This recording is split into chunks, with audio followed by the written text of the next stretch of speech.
Hola, buenas noches a todos. Carlos Lenin, bienvenido a Criteria. Hola, ¿qué tal, Damián? ¿Cómo están? Buenas noches. ¿Todo bien? Y bueno, pues antes que nada, Un salud saludo. Carlos por tu película. Gracias, gracias. Y bueno, Carlos, naces en Linares. Entiendo que en el 83. Así es. Así es, soy de ahí. Platícanos. Soy de Linares. Viví, según me dicen, yo no recuerdo el primer año de mi vida en Monterrey. O sea, siendo de Linares, mis papás tuvieron trabajo por acá, pero ya al año y cachito ya estábamos en Linares otra vez instalados. Estuve ahí hasta los 16 años, estudié la preparatoria, luego vine a Monterrey a estudiar en la Facultad de Ciencias de la Comunicación, me especialicé en publicidad, hice varios cursos de cine con la gente, con los amigos de Voladero, y, y hacia los 17 años más o menos, que ya estaba aquí en la facultad, empecé justamente a hacer cursos de cine, y a los 22 años, 21 años más o menos me fui al CUEC a estudiar cine en la UNAM. Y pues más o menos esas han sido mis ciudades. El recorrido. ¿Cómo fue crecer en una ciudad como Linares, que fue en los 80s, al principio de los 90, de joven? ¿Qué era eso? Pues muy, muy curioso, o sea, digo, me llamo Lenin, entonces siempre fue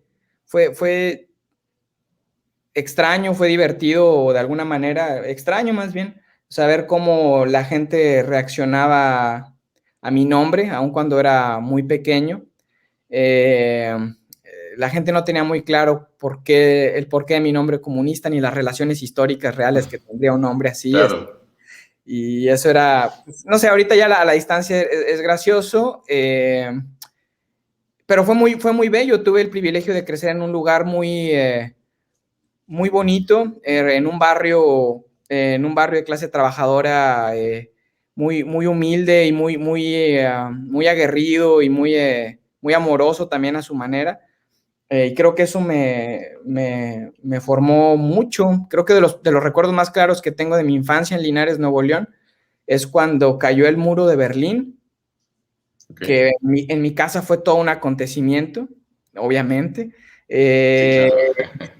Me acuerdo que estábamos jugando afuera, estábamos jugando encima de la carreta de un vecino, y ahí estábamos jugando, mis amigos del barrio y yo, y de pronto mi papá nos mandó a hablar para que viéramos las noticias y nos sentó a ver las noticias, a mi hermano mayor y a mí, Salvador, y nos dijo que teníamos que ver lo que estaban pasando en la tele porque el mundo iba a cambiar. Me acuerdo que nos dijo así, el mundo está Wow. cambiando, véanlo.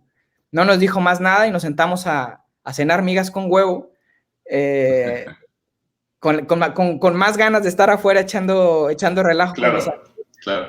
pero viendo las noticias y bueno, no sé, o sea, como que siempre le he tenido mucho amor a mi pueblo y creo que de alguna u otra forma siempre, o sea, me sigo considerando linarense antes que a lo mejor que regio, no sé, eso Claro, es mi casa. claro, claro. Si tuvieras que escoger una película para esos momentos, que te acuerdes que la viste o que ahora que viste hace poco te dé como esa sensación, ¿qué película sería? ¿De Linares? Si de esa época. Pues tendría que ser algo de lo que pasaban en la tele abierta. Yo creo que tendría que ser La Oveja Negra. Recuerdo que La Oveja Negra, son dos, voy a decir dos, pero por ejemplo, La Oveja Negra de Ismael Rodríguez, en la que aparece Pedro Infante y uno de los hermanos Soler, Soler, eh, sí. eh, Soler, que es el papá de todo México, diría yo. Este, Sí. esa película la tengo muy marcada porque en algún momento cuando estaban hablando de un personaje que regresaba en la segunda parte, decían Montemorelos.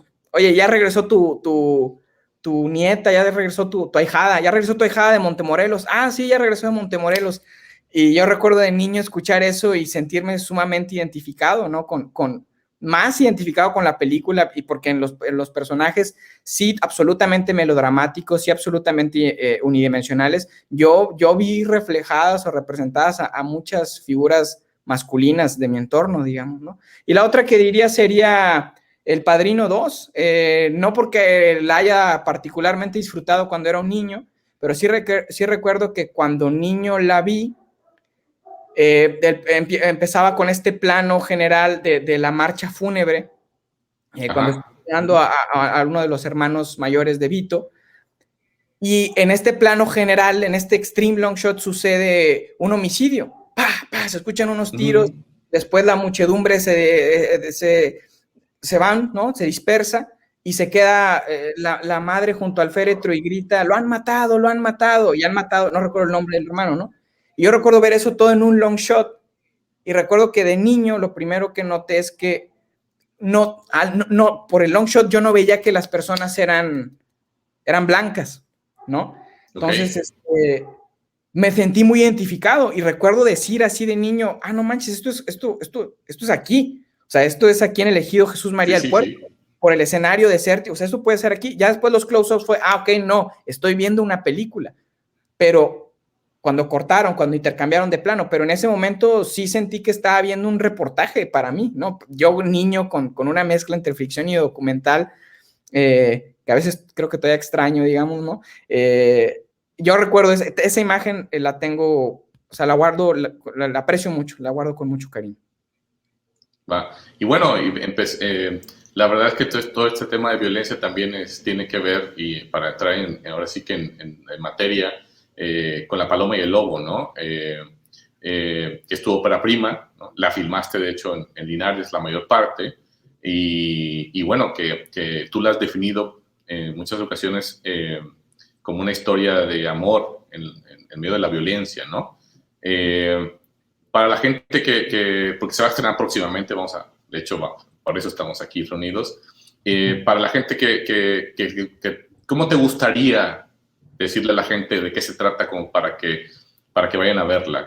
¿Cuáles serían como las líneas que tú usarías para decir, La Paloma y el Lobo es esto y esto y esto, y bueno, de ahí que cada quien decida si la va a ver, ¿no?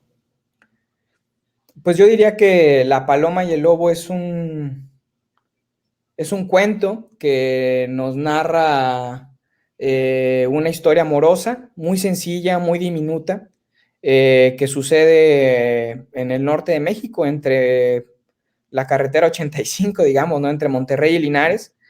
Y en esta historia de amor lo que vemos son a dos personas luchando a su manera desesperadamente contra el entorno, contra la realidad que viven, para intentar más o menos ser felices, ¿no? Vemos a un personaje, vemos a un hombre amputado, como quizá lo somos muchos, que no sabe hablar y que estará, pues eso, lidiando con su imposibilidad de decir lo que siente y de expresar sus miedos, y bueno, eso es un lastre que quizá le dificulte mucho intentar realmente ser feliz. Y tenemos la contraparte, que es ella, que es Paloma, que es esta mujer que a pesar de que justamente entiende el panorama hostil al que se está enfrentando día a día, también entiende que es su derecho a intentar ser feliz.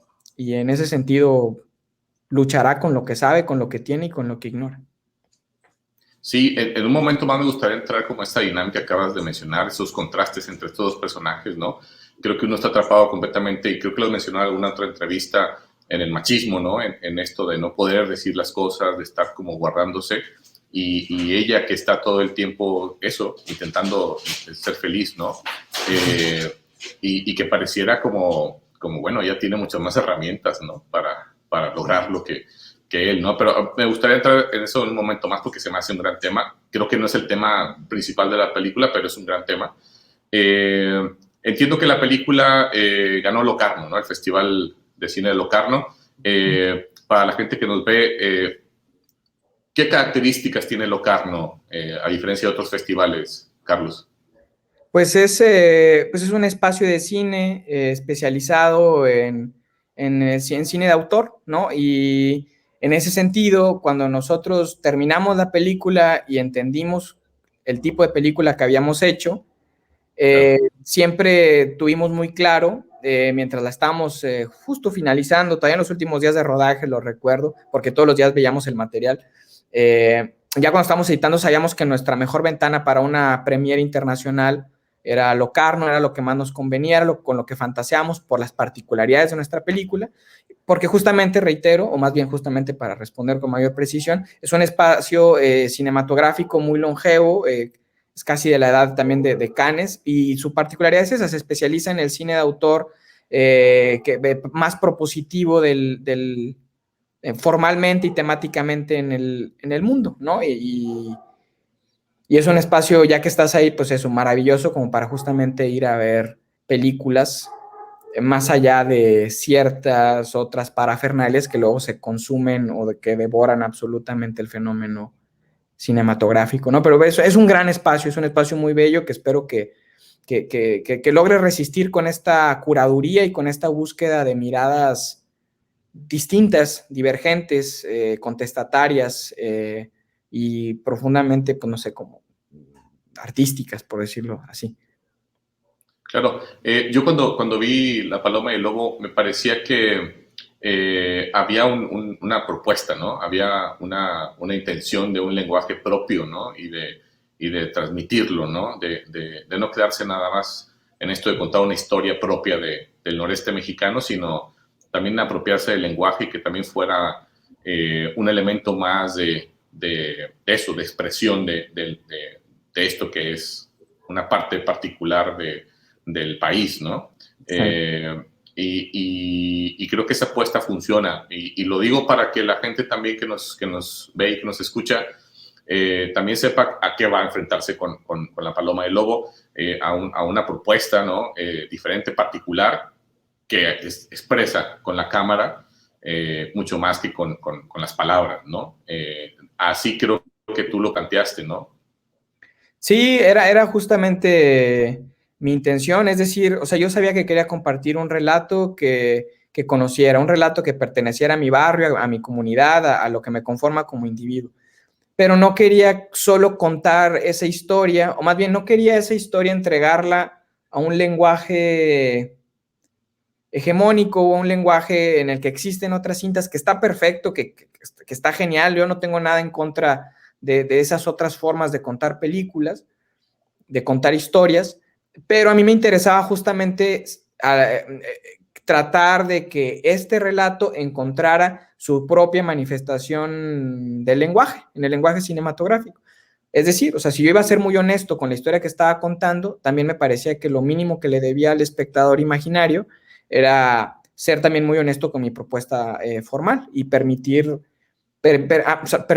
explorar, permitirme jugar y tratar de encontrar qué sistema de imágenes, qué propuesta sonora, qué propuesta visual sería la adecuada para esta película en específico, ¿no? Entendiendo que era muy riesgoso y que Claro. a mis maestros no les pareció cuando estaba planteando la realización antes de filmar la película, pero bueno, nos salimos con la nuestra. Claro. De hecho, aprovechando esto que comentas, por lo que sé, que a lo mejor no es tanto, pues hubo toda una lucha, ¿no? Pues sí, un trabajo para que para esto que mencionas tú de que cómo iba a ser contada la historia y también para que estuviera acá, ¿no? En tu casa, ¿no? En tu lugar de origen. Todo eso también fue una lucha, ¿no? Para poder lograrlo. Sí, fue una disputa. Una vez que nos ganamos el premio, bueno, nuestra película se hizo a través del extinto Foprocine y el apoyo de Ópera Prima, que también ya está extinto, que existía para la UNAM, para el CUEC, mi escuela, hoy ENAC, Escuela Nacional de Artes y Ciencias Cinematográficas. Y sí, siempre hubo una resistencia desde que nos ganamos el apoyo, o sea, el premio. Una de las primeras sugerencias era, oye, tienes muchos interiores, que yo sé que en términos de producción tiene todo el sentido del mundo, ¿no? Pero en términos expresivos, no. Decían, si tienes muchos interiores, ¿por qué mejor no filmas todo acá en la Ciudad de México? ¿Por qué, o sea, por qué es tan necesaria que esta historia que no trata de algo que nosotros como no sé, hablo como mis maestros, o sea, como que nosotros no vemos como algo que identifiquemos necesariamente con Monterrey, ¿por qué tiene que pasar allá? ¿Por qué mejor no te la traes para acá? Va a ser más sencillo. Todos sean argumentos válidos, todos sean argumentos respetuosos, claro, desde su perspectiva. Desde la mía no, o sea, para mí era un absoluto contrasentido no filmar esta historia que conozco y que me sucedió en tal geografía, teniendo la posibilidad de filmarla ahí, me parecía una traición total a mi proceso de formación como cineasta no filmar ahí, ¿no? Sabiendo además que era posible. Esa fue una disputa, la ganamos también, y la última que recuerdo, que fue yo creo todavía la más compleja, la más incómoda, fue cuando ya estábamos filmando la película y en la Ciudad de México algunos funcionarios de la escuela en su momento empezaron a ver los rushes de la película. Me acuerdo que pues yo estaba filmando con planos secuencias, ¿no? Yo tenía coreografías muy claras desde mi punto de vista y sabía más o menos cómo los iba a montar, etcétera, etcétera. Y cuando reciben los rushes en la Ciudad de México, estas autoridades de la escuela, que ya no están por ahí, pues nos mandaron a hablar a mi productor para decirle, oye, no, o sea, que Carlos tiene que replantear su puesta en escena y su puesta en cámara. Ya teníamos 2 o 3 días filmando, ¿no? Sí, claro. Y eso para un cineasta debutante puede ser devastador, porque si de por, claro, si de por sí uno se siente inseguro, más con las apuestas que estábamos haciendo, y pues bueno, toda la preproducción fue en función de filmar de tal o cual manera, y les pareció fácil aventar esa bomba. Bueno, pues así en su momento a mí también me pareció sencillo, gracias al apoyo de mi equipo de producción, de mi productor y de Miguel Ángel y demás. Me pareció sencillo decirles, bueno, pues diles que sí, garabatear ahí otro guión técnico, diles que voy a hacer eso y mañana seguimos con, ¿no? Claro. Pero ¿cuál era el argumento, Carlos, de que no, de que estaba mal? O sea, ¿qué es lo que no les parecía?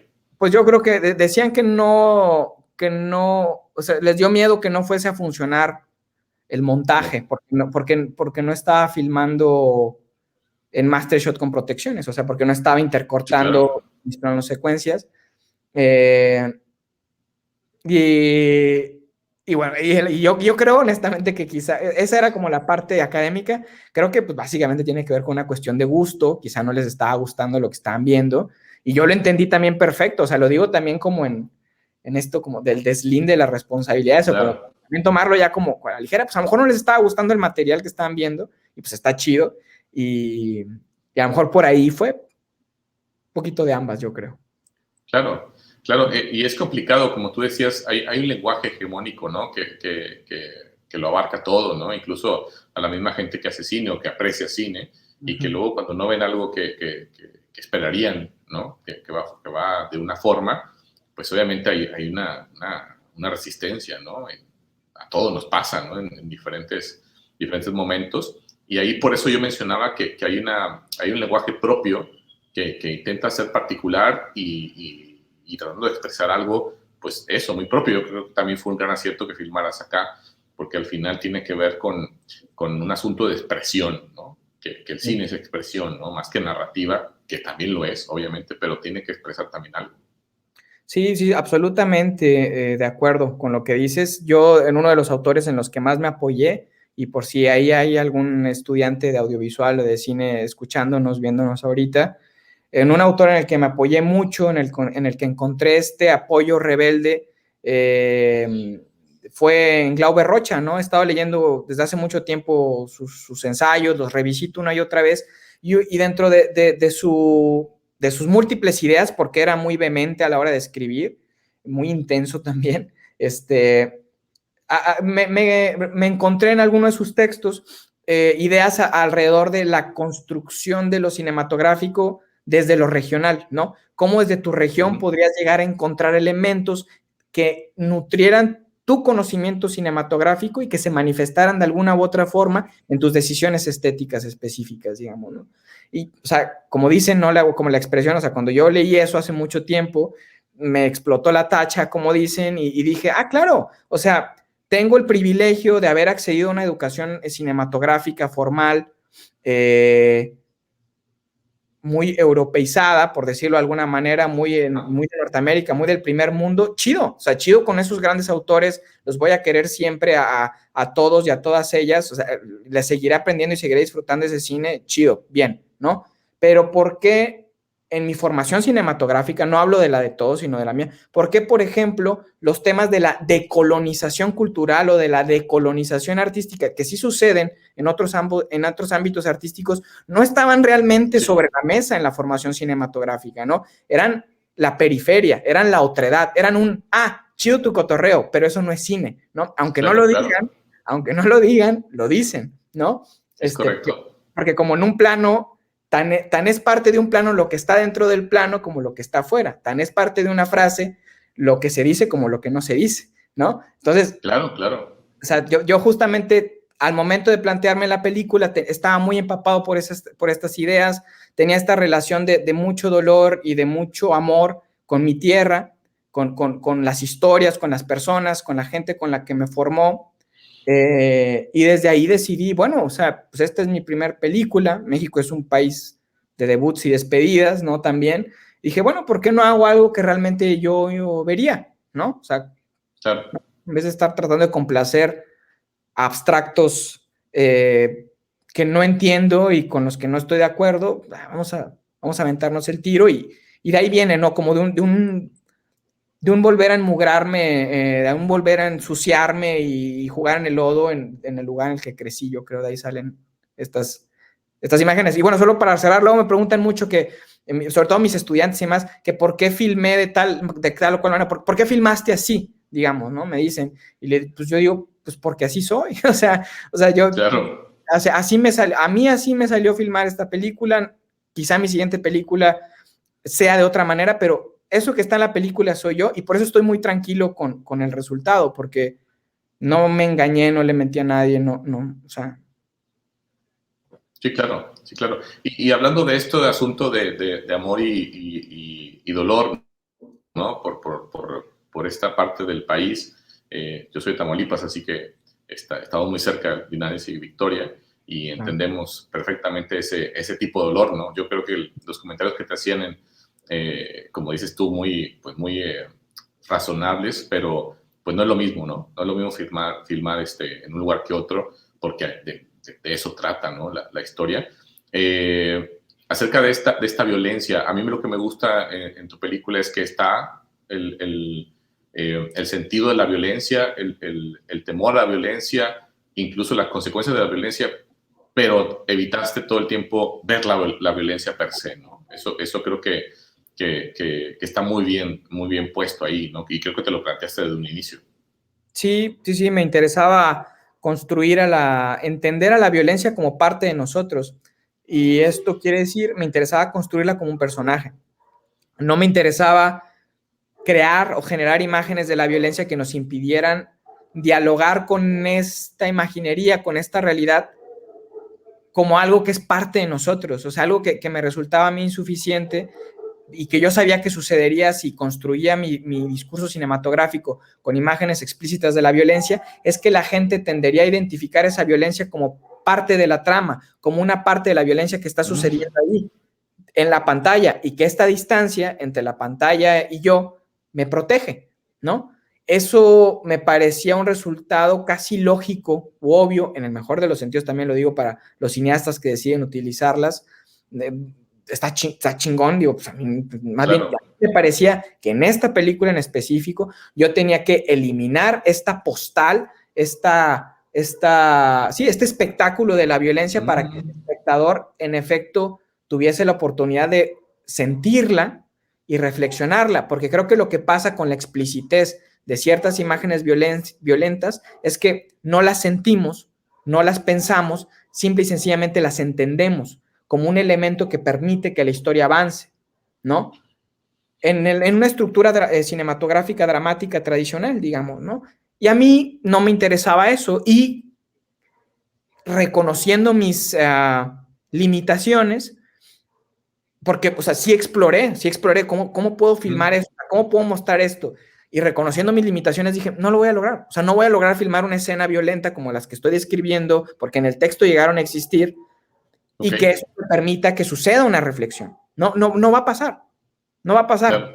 voy a perder, entonces voy a terminar haciendo una película en la que no creo. Y pues por eso me fui más bien por esto, que además tenía que ver con mi experiencia concreta con la violencia, haberla sentido, haberla visto en primera persona y también tener un montón de personas a las que he amado mucho que perecieron o sobrevivieron a este tipo de resonancias de la violencia en nuestra región. Sí, claro. Y fíjate cómo esto que mencionas también tiene que ver con la apropiación del lenguaje, ¿no?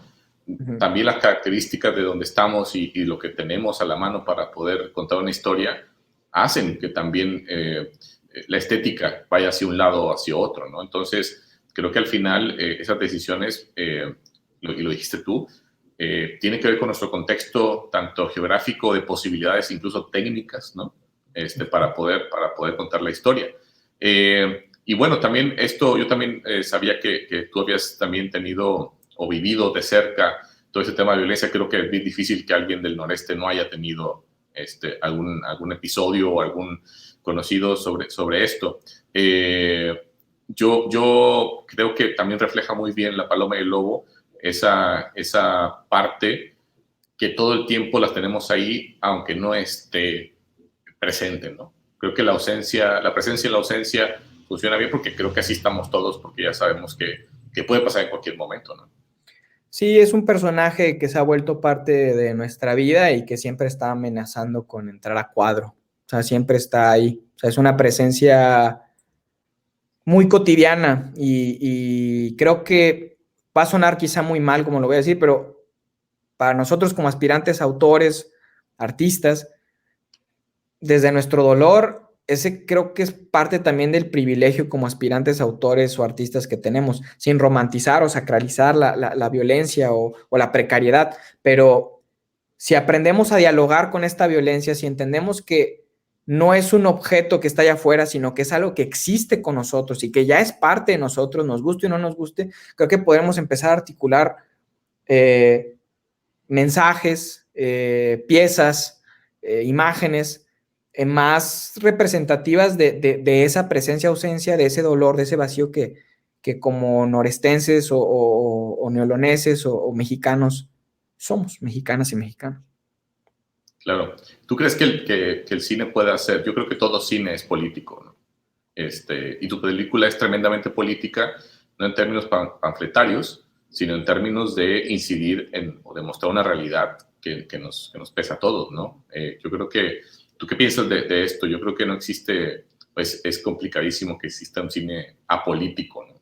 Sí, no, yo creo que no se puede. O sea, yo creo que no, o sea, por ahí tú como autor no quieres, o uno como autor puede no querer, que también me cuesta mucho ni siquiera articularlo. Por ahí uno como autor puede querer no decir nada, ¿no? Un poquito a la sansa dadaísta, ¿no? Uno muy respetable en otro contexto histórico.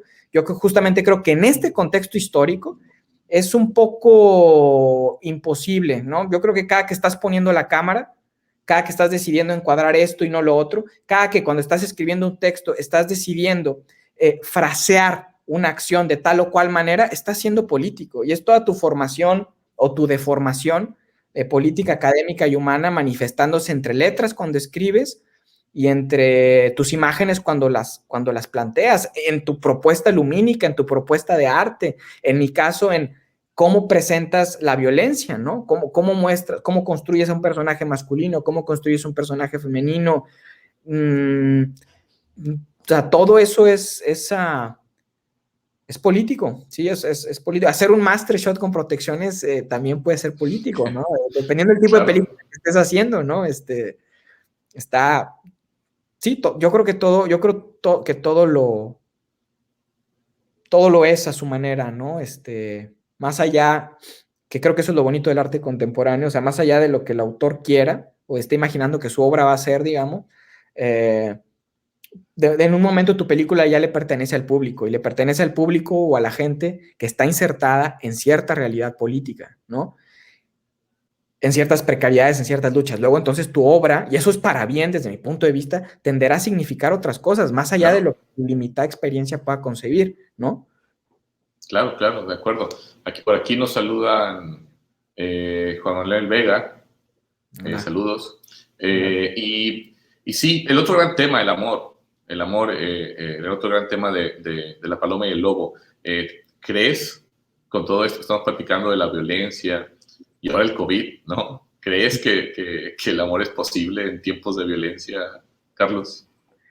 Yo creo que es posible, yo creo que es un arma revolucionaria, siempre y cuando aprendamos a redefinirlo, siempre y cuando aprendamos a reentenderlo, que nos permitamos explorarlo y que sea un concepto, sea un horizonte, sea un camino, ¿no? Sea un proceso, más que una definición concreta, ¿no? O sea, más que sí, eso, una definición concreta con tintes académicos que aparezca en el diccionario. Yo creo que eso, es como, es un proceso, es una fantasía, un sueño bastante realizable a partir de acciones concretas. Creo que es muy posible.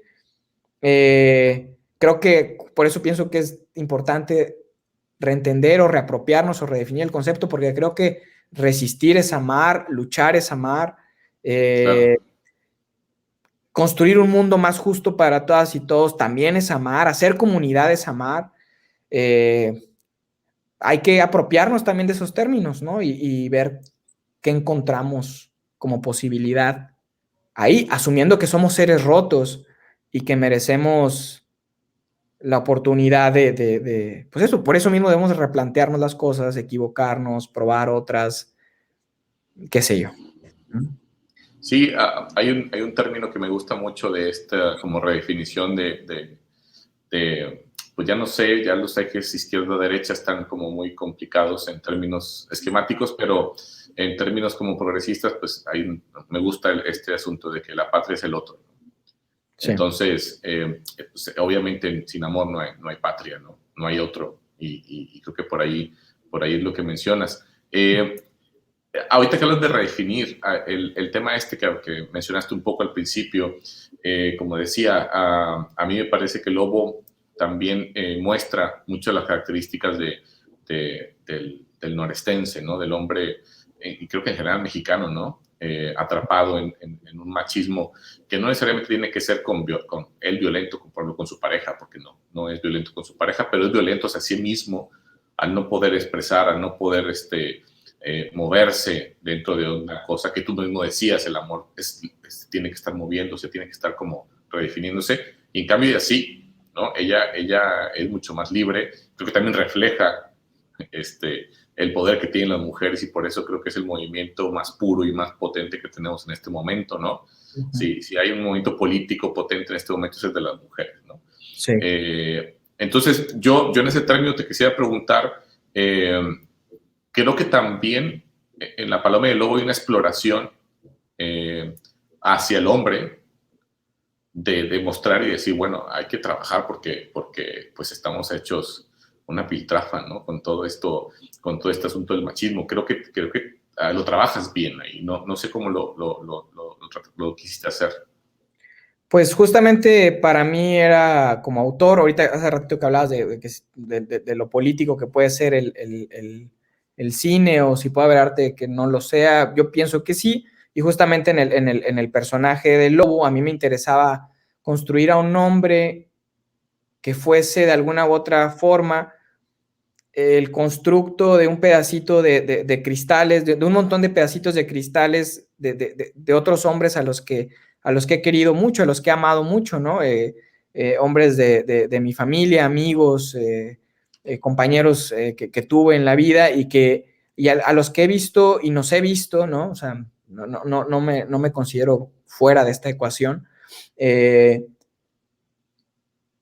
No existir plenamente por no, pues por no permitirnos ser libres y entender que el enemigo tan está en casa que somos nosotros mismos, ¿no? Que somos esta Claro. construcción social que tenemos encima y que lamentablemente muchas veces nos terminamos convirtiendo en el peor policía del sistema. Y bueno, a mí me interesaba justamente eso, o sea, construir un hombre que fuese el reflejo de esta masculinidad tóxica, hiriente, agresiva que nos condiciona, porque creo que eso es lo que mínimo me corresponde como aspirante a autor, ¿no? Al momento de construir personajes masculinos, pues cuestionarlo, ¿no? O sea, cuestionar nuestras formas, nuestro lenguaje, nuestras limitaciones, porque creo que eso es lo que podemos aportar a la construcción o al imaginario de la concepción de un mundo más igualitario, más incluyente, ¿no? En el que dejemos de ser la clase dominante, ¿no? Por decirlo de alguna manera. Y pues eso, pues con estas imágenes, con estos cuestionamientos, con esta trayectoria del personaje, poniendo justamente a un hombre que no sabe hablar, tiene incluso ese diálogo muy específico, que es a mí uno de los que más me gustan. ¿Qué quieres que te diga si no sé hablar? No sé decir nada. Creo que justamente muchos hombres no sabemos hablar, no sabemos decir nada, y por lo tanto existimos de una manera muy incompleta y muy silenciosa y muy triste, me parece, ¿no? Sí, sí, a mí me parece importante agendar eso y cuestionarlo porque ahorita decías, no es necesariamente que, por ejemplo, que el personaje lobo sea violento, ¿no? Pero yo creo que sí lo es, justamente porque no habla.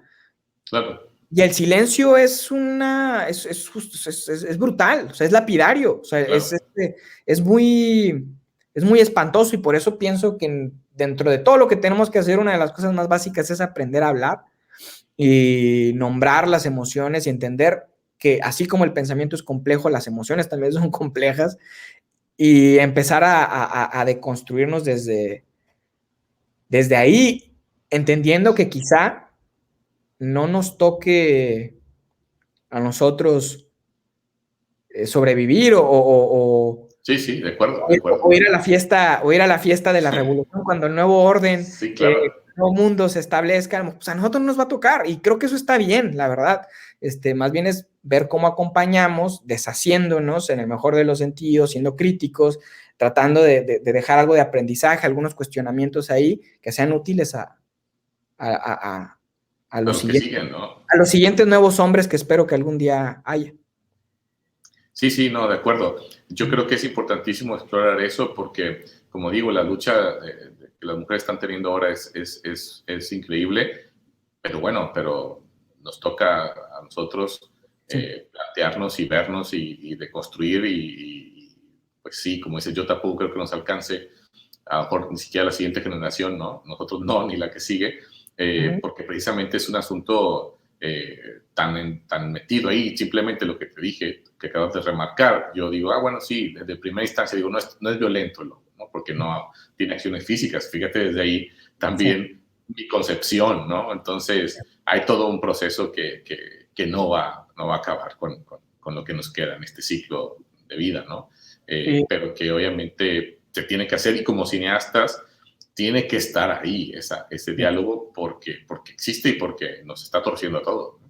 Y por ejemplo, justo en ese sentido de las violencias, de contar las violencias o compartir las violencias que no como algo externo, sino como algo que es parte de ti, pues eso fue uno de los puntos que más defendí en las asesorías que tuve. Bueno, luego defender suena súper fuerte, pero no lo es. Para todos los que estén Sí, tallereando, claro. ya lo sabrán, ¿no? O sea, no es nada, no significa Parte realmente. del show. Es parte del show, pero justamente defender este tipo de violencia específica que el lobo ejercía a través de sus silencios, que mi personaje ejercía a través de sus silencios, fue muy problemático defender este posicionamiento mío, porque siempre había sugerencias que tenían muchísimo sentido dentro de un guión, dentro de un guión dramático tradicional.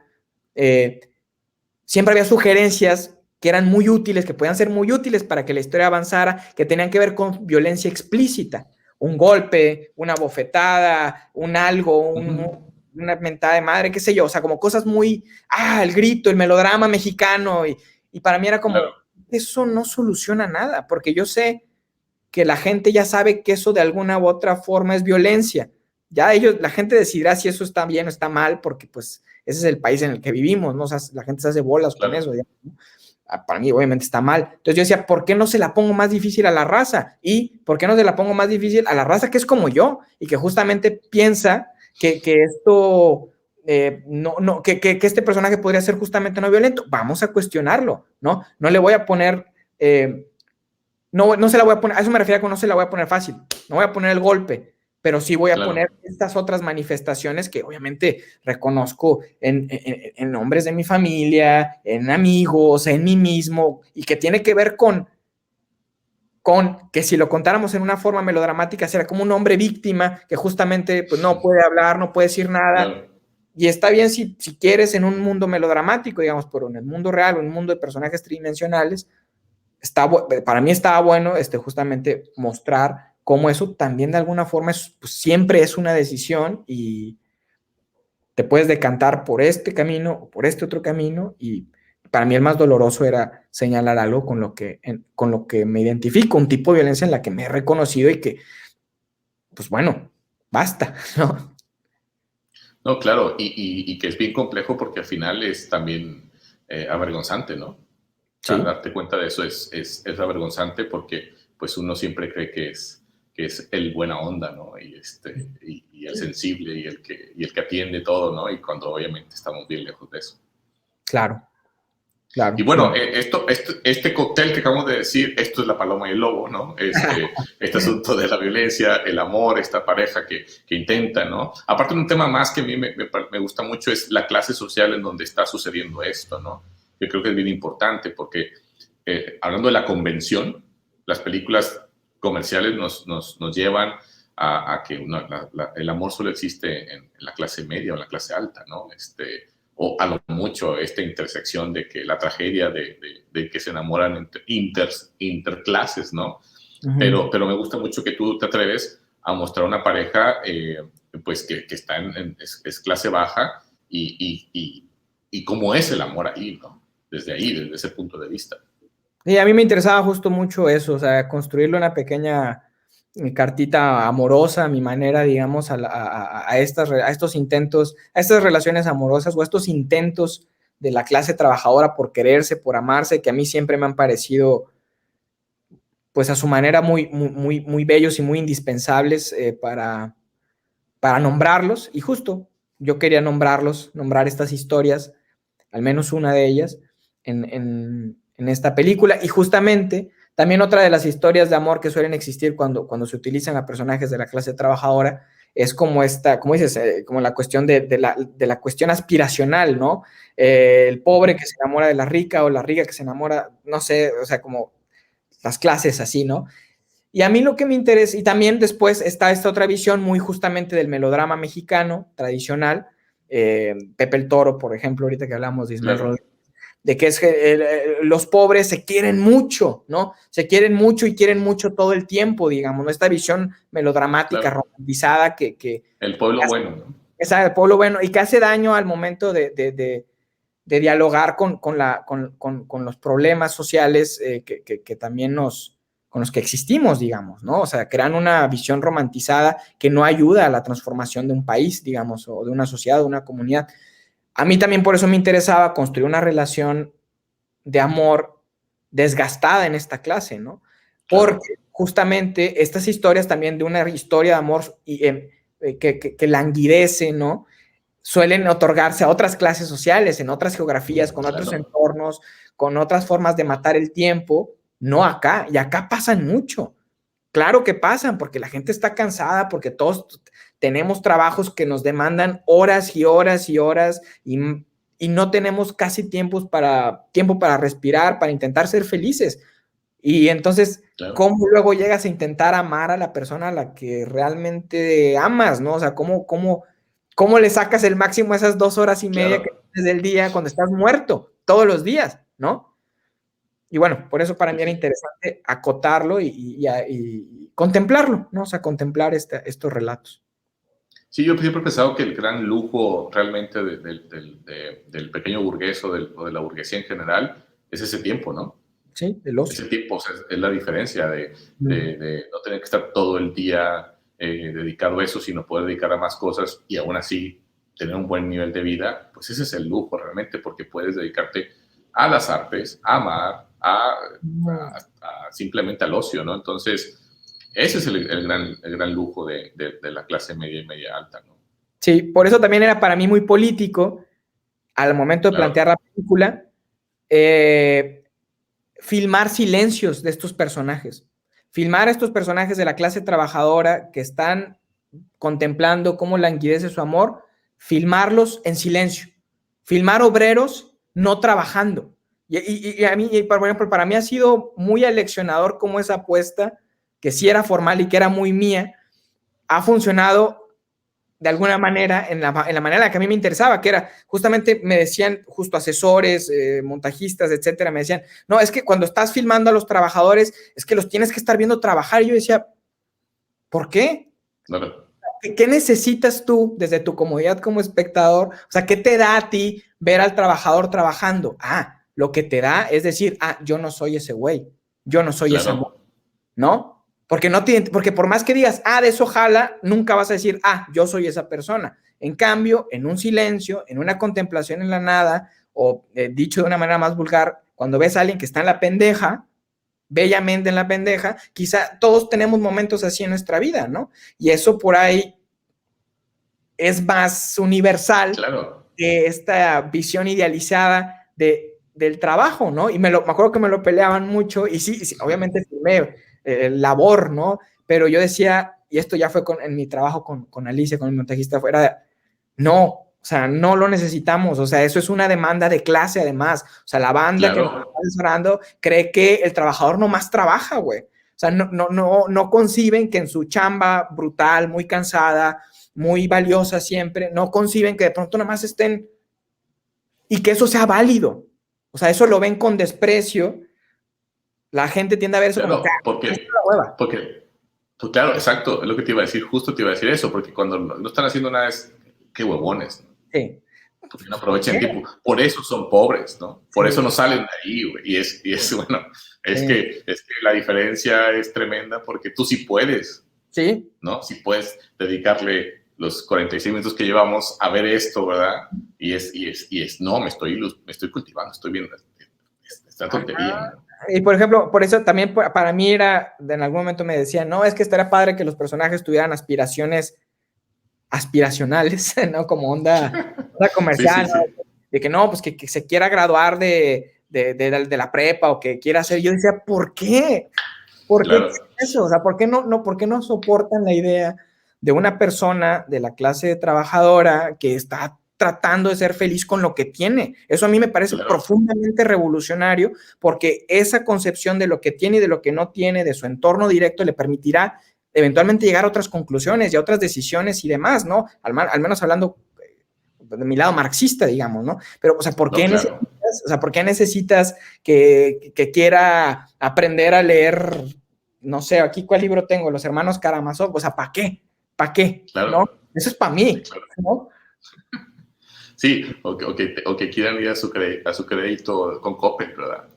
Sí, o sea, No, sí, pues, son construcciones de una clase acomodada, ¿no? Que no tiene necesidad y que dice, el constructo es eso. ¿Por qué? Porque ellos tienen que hacer eso. ¿Por qué? Porque tienen que hacerlo. ¿Por qué? Porque sí, ¿no? Porque no tienen dinero y son pobres. exacto, y Sí, porque es sí, lo que sí. yo soy, es lo que yo entiendo y hasta ahí llega y no voy a investigar más, no voy a profundizar más en esto, me voy a quedar con la postal que alguien más filmó y que ese es mi único referente de esta realidad y voy a volver a filmar una y otra vez ese referente, esa Claro. postal. Y yo tengo una pregunta para ti preparada, pero lo acabas de contestar con todo esto, que era, bueno, ¿y Uh-huh. cómo nos apropiamos del lenguaje que no es el nuestro, ¿no? Me refiero al Claro. lenguaje cinematográfico que no fue creado por latinoamericanos. Y cómo apropiarse, y lo estás diciendo tú con todo esto, ¿no? Ah, bueno, pues es que yo voy a, desde mi perspectiva, desde mi punto, entonces voy a usar esto, pero para transversarlo de una forma y que sea de otra forma, por más que cause ruido, ¿no?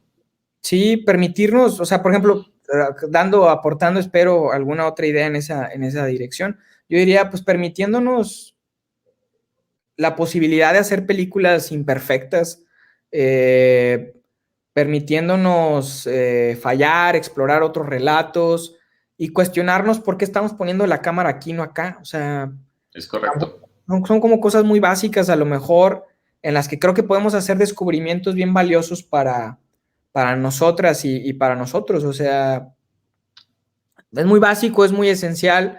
Yo desde hace mucho tiempo estoy tratando de entender el cine más desde lo esencial y menos desde los tecnicismos.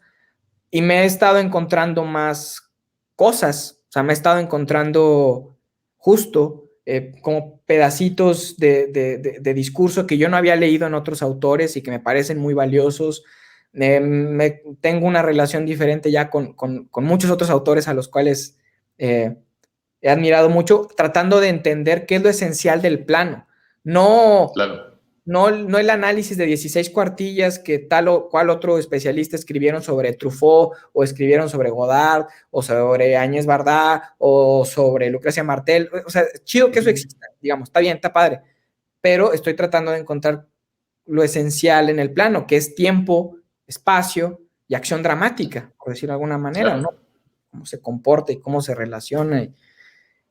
Y sin olvidarme de quién soy y desde dónde estoy viendo la película, ¿no? O sea, Sí, Linares. es un poco deglutirlo, ¿no?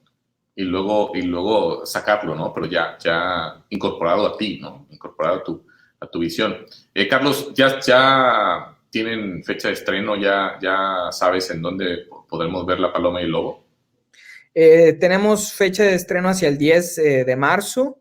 Estaremos Okay. en todos los cines que nos lo permitan, que en los cines en los que tanto el cine como el semáforo y de esta pandemia lo permitan. Y creo que por ahí tendremos una función especial en la Cineteca de Nuevo León pronto, hacia el 5 de marzo, creo.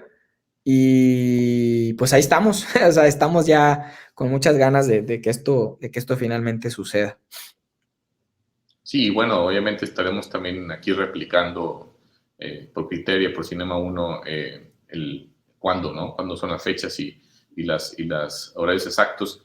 Y ya para cerrar, Carlos, que la verdad es que podríamos seguir aquí un buen rato deconstruyéndonos mutuamente. Me gusta hacer como una dinámica al final, siempre de las entrevistas. Me gusta como dar un concepto o un nombre, puede ser de persona. Yo lo menciono y tú en una línea lo defines, ¿no? Ay, qué difícil. ¿Va? El primero, Linares. Mi casa. Muy bien. El segundo, Abbas Kiarostami. Mi maestro. Guerra contra el narco.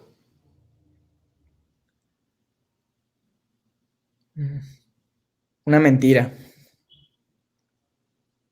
Latinoamérica. Unida.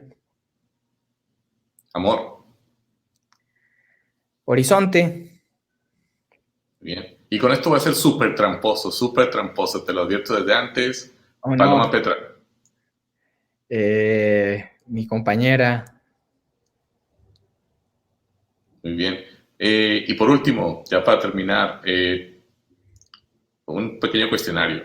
Un referente cinematográfico. Mío, que Sí. eh, Personal. hace poquito revisité mucho la filmografía de Tsai Ming Liang y encontré lo mucho que me ha influido y que sus imágenes me han acompañado, aunque yo no me acordara. Entonces diría Tsai Ming Liang. Aparte de Abbas Kiarostami, un maestro. Del CUEC, mis amigos, Diego Tenorio, Shul Christians, Misael Hernández, David Castañón, Antonio Maya, y de maestro dos, Alfredo Yoskowicz y Raúl Cermeño. Que Diego Tenorio obviamente fue tu fotógrafo en La Paloma del Lobo e incluso en tus cortos, ¿no? Anteriores. Digo, solo para ubicarlo. Una película, solo una película. Solo una película. Es más, te la pongo un poco más sencillo. Si tuvieras que recomendarle a alguno de tus alumnos o a alguien joven que vea una película, ¿qué película sería?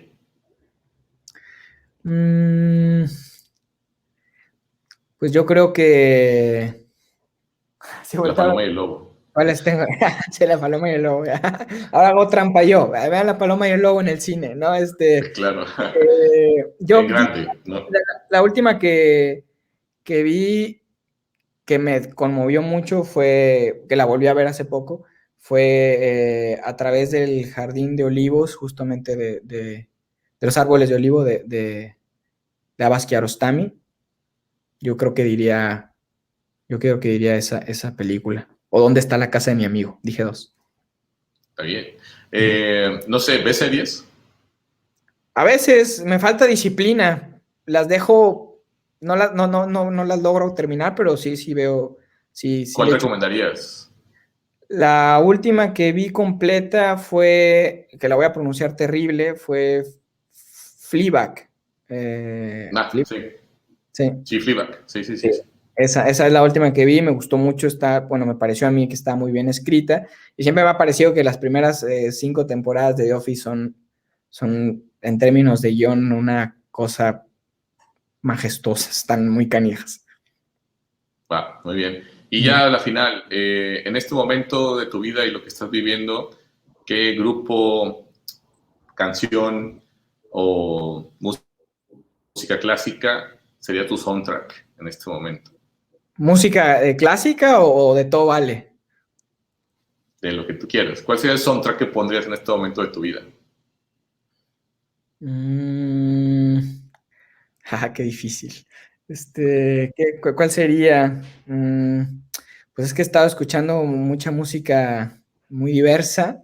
Eh, pues a lo mejor pondré algún corrido tumbado o Va, este, sí, sí, yo creo que eso es lo que más he estado escuchando ahorita. He estado escuchando mucho música de banda, he estado escuchando mucho esta rola A través del vaso, ¿cómo se llama la otra que me gusta? Hay una que no recuerdo el nombre, pero que empieza diciendo, quisiera morirme en una muy buena peda. Esa canción me parece brutal. va. Cinematográficamente hablando, está, Pero no sería la que pedirías que pongan en tu funeral, ¿o sí? ay, no sé, a lo mejor sí, ¿eh? Digo, me sonó a eso, por eso te lo digo. Sí, sí, a lo mejor sí, pues, puede ser. También he estado escuchando eh, mucho trap y cosas así, Va. así. Muy bien, Carlos. Pues un gusto tenerte acá. Ujú. Desde que de que supe que podía entrevistarte, me estuve saboreando la entrevista y nada, ha sido todo un placer tenerte aquí y pues esperando que nos volvamos a encontrar para seguir platicando de estos temas y más y que La Paloma y el Lobo obviamente tenga un gran recorrido también en lo comercial y obviamente después en streaming, porque a nivel pandémico es lo de hoy, ¿no? Entonces, y estaremos pendientes, ¿no? De cómo le va. Y pues nada, un gran gusto tenerte aquí. Oh, muchas gracias, Damián. Seguramente pronto, gracias al trabajo y al apoyo de Piano Distribución, vamos a estar, como ya lo decíamos ahorita, en cines. Espero que puedan ver la película ahí y seguramente también vamos a llegar a plataformas, a servicios de streaming para que, pues para eso, para poder compartir esta historia que nos es muy íntima, que nos es muy dolorosa y pues que creo que puede aportar un poquito a una visión más diversa de lo que es amar, sufrir y vivir la violencia en este país. Listo, Lenin. Gracias a todos por estar aquí esta noche y pues nada, pronto estaremos con otra entrevista y con otras películas. Hasta luego, Lenin. Hasta luego, nos vemos.